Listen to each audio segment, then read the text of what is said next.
Hey, what's up, everyone? How you doing? Hey, I don't know why I'm talking like this. I'm here to take a look at a brand new video from IGN. This is Dragon's Dogma 2 preview. Our thoughts after 10 hours of gameplay.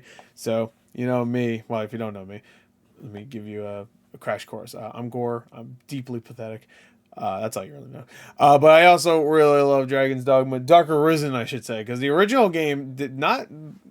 I was not the biggest fan of the original Dragon's Dogma. Just the regular Dragon's Dogma. There's too many things about it that were just like, there's something great here. It's just there's too much like kind of bull crap around it. And then Dark Risen came out. Like they knew they made an updated version, Dark Risen, and it's great. That's a great game. I don't care. I mean, it's it's a little janky, but it's fine. I don't care. Hey, if people could love like not Blizzard, Bethesda games, and give them 9s and 10s, even though they're fucking janky as a son of a bitch, then I don't see why Dragon's Dogma can't also be considered a 9 or a 10. Anyway, so let's get to it. And it's janky, but it's not really like glitchy. It just looks weird. Like the animations are a little awkward, which is perfect. It gives it like its own fucking like feel, its own je ne sais quoi. Anyway, so let's get to it. Let's go. Wait, is this in 4K? I want to see gameplay. Anyway, actually, maybe I shouldn't do that because I'm going to probably pause. Anyway, so let's just do 1080. I'll save the 4K gameplay for when I play it on my fucking TV. How about that? I thought it would be a simple side quest. The owner of an apothecary enlisted my help to find Nothing's his ever lost simple. grandson who had been taken Would by that wolves. so simple? As I followed the trail, I heard a screeching noise from up above. All of a sudden, I'm in a battle for my life against a griffin. It's a monster that's far too strong for my party to handle, but we fight and claw and hold Probably our should ground ignore the until enemy finally today. we get it to retreat. I breathe a sigh of relief, then set up at the nearby camp. It brought like 10 of his homeboys. Until nightfall. That sleep is then interrupted by the same griffin back for revenge. That's fucking great. That Oh my fight god! Boils over into another battle with a white, who proceeds to beat me within an inch of my life before I finally take him out, just as the sun rises after an epic 20-minute battle. Oh man, dude, this game, if it does like the world building right, it's gonna be amazing. Like Dark Arisen did, I think. Like, I love traveling at night. It's fucking spooky. This game can get creepy. Such atmosphere in the original game. None of this was part of the actual quest involving saving the boy. It was just a series of events that cascaded into one of the most unforgettable encounters I've ever had in an open-world action RPG. And it was just one of the incredible encounters I experienced during the 10 hours I spent this is gonna be a GOTY contender. Dogma 2's Dude, I'm telling you guys, this is gonna be a GOTY contender. World. He's like, I'm on your face, bitch. What you gonna do about it? Huh? Ah, bitch. I'm on your face. Burn that goddamn face. While I didn't get to start from the very beginning, I did get to begin with the creation of my own pawn. Pawns, for those unfamiliar with the first Dragon's Dogma, are AI-controlled companions that gain gear, skills, which I've seen some people say they really wanted like co-op or whatever. You play it, you won't. You'll love your pawns, and if you don't, fuck you. Loved my pawns.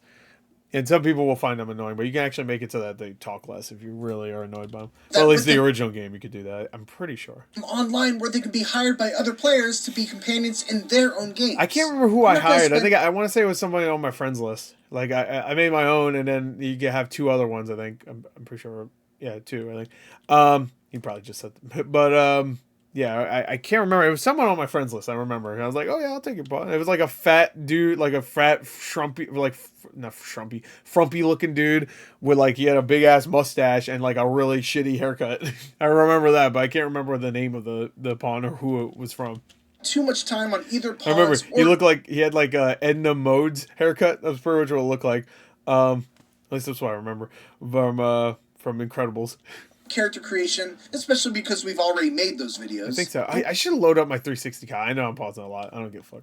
Like, oh, this guy talks a lot. Oh, really? It's I thought it was my video. I didn't realize I talk in my own video. Wow, that's crazy. What I will say is that pawns are integral to one of my big takeaways, which is that exploration and discovery in Dragon's Dogma 2 feels much more natural than ever before. First and foremost, there are no more quest boards. There are no markers that appear above people's heads letting you know who's got a quest, and any sort of symbols placed on your map to let you know of points of interest are kept to a minimum. As such, you'll I was going to say, it's not even going to tell you where the quests are. You should fucking figure it out. Dude, this looks so good. That re-engine, bro. Rely on your pawns and NPCs to guide you through Dragon's Dogma 2's world. That's great. NPCs will, more often than not, be the ones to approach you with opportunities for side quests, as opposed to Masterworks all. You can't go wrong. You wouldn't happen to have seen a pretty stone. You there! Did you see an urchin in a cap? Pawns will also this is going to be a 10 out of 10. Just yonder looks to be a good spot for harvesting ingredients. Boulders that can be destroyed to find a path that leads to treasure. Capcom's on such a... Well... When it comes to just straight up video games, I know they did something recently people didn't like. I forgot what it was. But when it comes to quality of video games, they've been nailing it for the last few years, I think. I mean, you know, Exoprimal... No, that was a 10 out of 10. No, that was maybe a fumble, but still.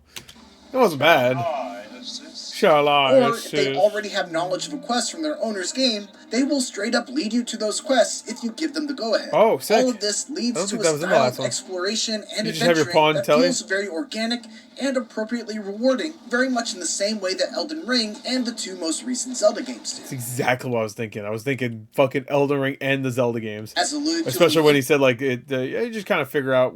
You know, there's not too many markers on the map and stuff. I mean, you could put markers on the map if you want in Zelda, but there really isn't any besides that. I mean, there are, but like not a lot. It's not an Ubisoft game. Once you set out to pursue a quest lead, the very act of exploring beyond the safety of the city's walls is unpredictable, dangerous, and enticing, which is why it's so exciting. Time to put him in my ass. No! No! Over the course of my 10 hours... That's about right. That's about right. If you don't like that, you might not want to watch my videos anymore. It's not gonna get any better. Over the course of my 10 hours, I got to play with a total of 5 vocations. Fighter, Mage, Warrior, Sorcerer, and Trickster. Yeah, which you can watch a whole other video all about. Unlike the first game, which had you unlocking advanced vocations simply by leveling up the base ones, there more than 5? The 2 advanced vocations were actually unlocked via a quest. After visiting the Vocation Guild, I was given a quest to retrieve a greatsword and an archstaff. And after doing so, I unlocked both the Warrior and Sorcerer vocations. Sick. I don't know if all of them will be unlocked this way, and I didn't get a chance to unlock any of the I almost never change my classes when... even like games that have like the class changing, like oh fuck, what RPG had like class changing I used to play? But like I didn't do it a lot. I would change, but I wouldn't do it a lot. But I think this game I'm going to fucking change it up a lot. Like Mystic Spearhand or Magic Archer, but I definitely like the idea of not having to grind vocations in order to unlock others. My personal favorite of the vocations I got to try was by far the Warrior, who maintains the fantasy of being the great sword-wielding badass that brings giant beasts to their knees with just one charged strike. You get that big-ass sword, you think but also adds a few more tricks to the repertoire.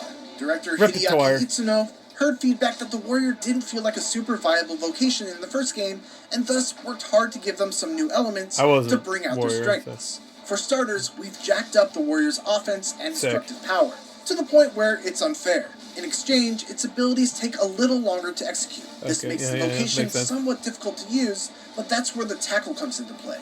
If you're attacked, you can use the tackle to cause an enemy to be stunned instead of being stunned yourself. Okay, so it's almost like to get into the vocation. So it's almost like a parry? I mean, that's what it sounds like. The tackle he's referring to is a new ability called Barge that allows the warrior to execute a quick shoulder bash. I love that. Even while they're charging an attack to interrupt and potentially stun any enemy that's trying to stuff their attack. The vocation, after all... I might start off... Wait, Warrior was one of the star ones, right? ...is built around being able Wait, no, he said he had to unlock it, right? ...charge up massively powerful attacks that deal humongous damage. So this small change goes a long way in making it a little easier to get those big shots off. My favorite new addition for the Warrior, though, is a passive skill that allows you to swing regular attacks much more quickly if you're able to precisely time your next button press with when the attack actually lands. This gives a nice rhythm to the Warrior's combat and allows a skilled player to compensate for the typical weakness of having a very slow attack, while still making those very slow and powerful attacks still feel like they have their own place in the Warrior's skill set.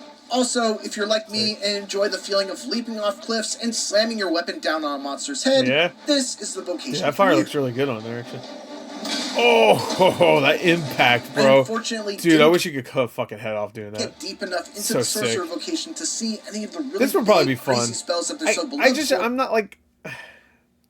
I like being like a magic user in games. There's just times where like you can only run away and then use your spells enough or so much until you're bored. Where like you can say like, well, all you're doing is like swinging your sword in some other games, but like that's just always going to be fun as long as, you know, the animations are good and like it feels good to do. Like with magic,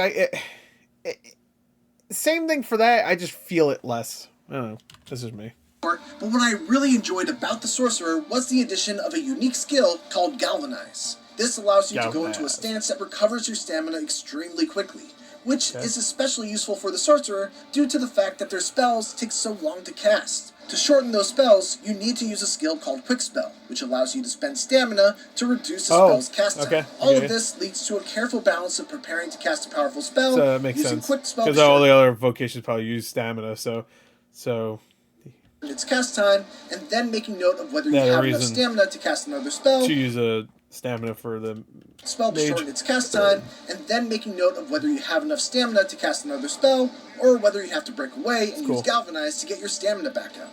It's a fun dance that made Sorcerer feel a lot more active than in the past. Cool. Okay.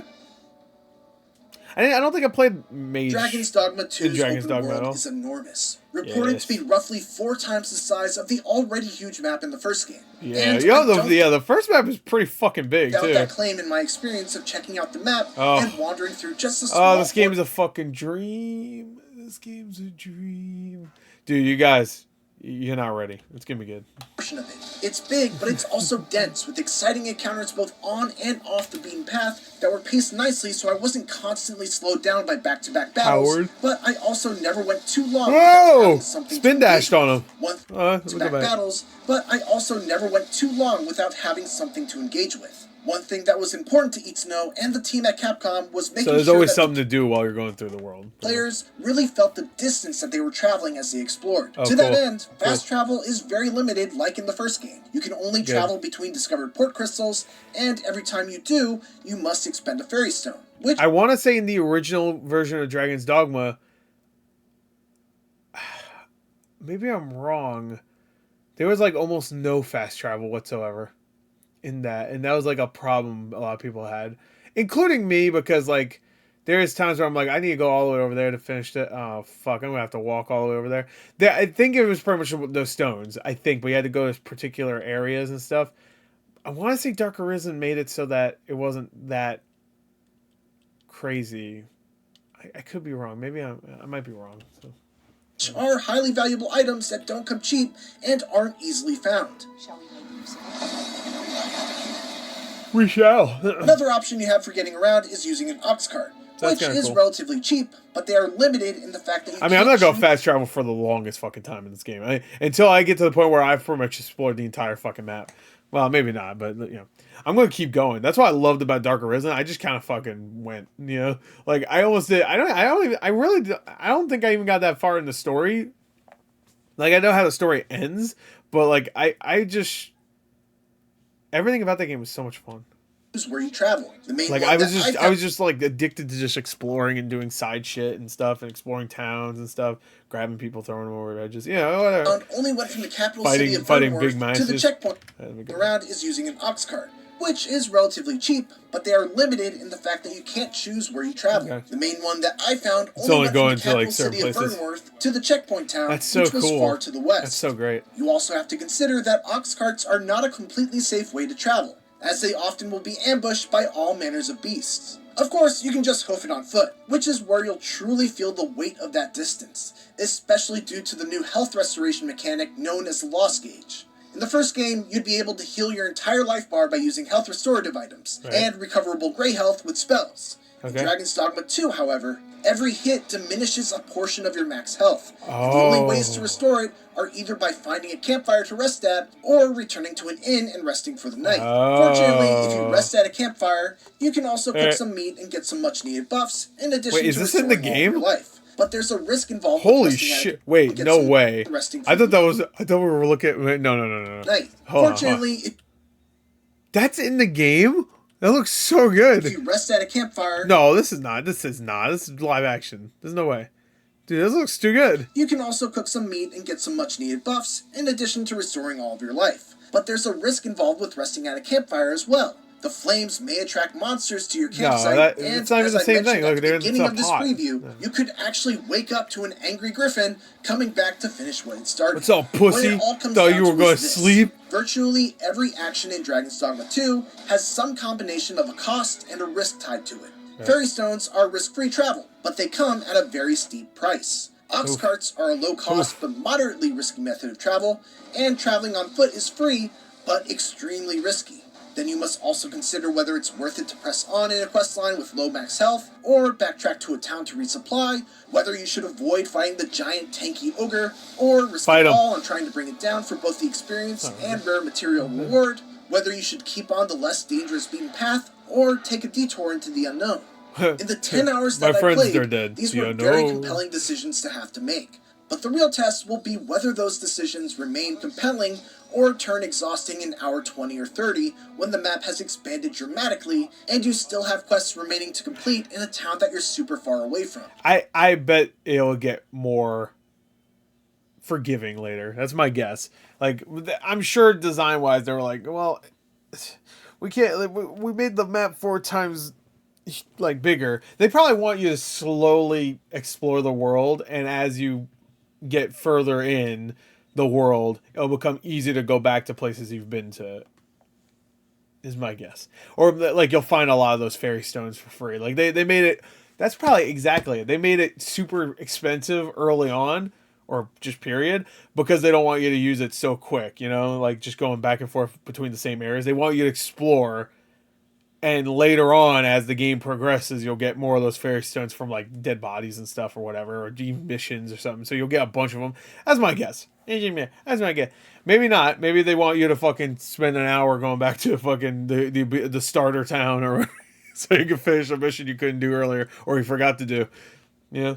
Hypotheticals aside, though, I love just about every moment that I spent playing Dragon's Dogma 2 during this preview window. What else comes out in March? Fuck them all. I ain't playing them. It doubles down on everything that I loved from the first game. Fuck them. Makes some smart improvements to the way quests are handled and how you explore its giant world, and the little taste that I got of the locations is a tantalizing reminder of why Dragon's Dogma is one of the best in the genre when it comes to delivering on the various power fantasies tied to the classic RPG archetypes. Even after all I played, I still feel like I just scratched the surface of what Capcom has in store for players when Dragon's Dogma 2 releases March 22nd. on March 22nd. Yes.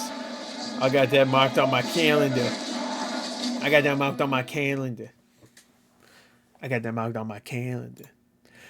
Anyway, that was fucking great. That was a good new preview, hands-on thing. I love Dragon's Dogma, bro. It's so good.